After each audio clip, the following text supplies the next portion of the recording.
ჩვენ ახლა ვიმყოფებით თუშეთის ყველაზე მაღალ ადგილზე 2345 მეტრზე სოფელ ბოჭორნაში და ვიწყებთ ლიტერატურულ კონკურსს ჩემი მთის სული.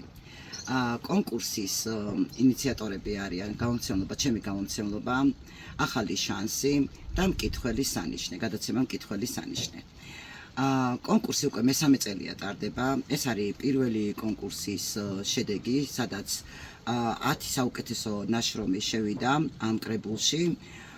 კონკურსის დასრულების შემდეგ ისევ გეგმავთ წიგნის გამოცემას. ამჯერად არ იქნება მხოლოდ მოთხრობები, ასე რომ ყველა მსურველს, ვისაც შეუძლია წერა, არ არის აუცილებელი იყოთ პოეტი ან მწერალი, გამგვიგზავნეთ მასალები.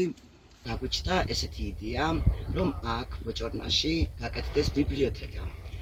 და ჩემმა გამომცემლობამ და ტელეკომპანია ახალმა მივმართეთ ბატონი ირაკლი ექიმის ოჯახს, ეს ოჯახი თანახმა და მათ ოჯახში გაკეთდება ეს ბიბლიოთეკა. ჩვენ უკვე რამდენიმე წიგნი ჩამოვიტანეთ ამ ბიბლიოთეკისთვის. ძალიან დიდი მადლობა წინასწარ თქვენი წვლილისთვის ამ ბიბლიოთეკაში. კონკურსის პირობები მითითებული იქნება აღწერაში.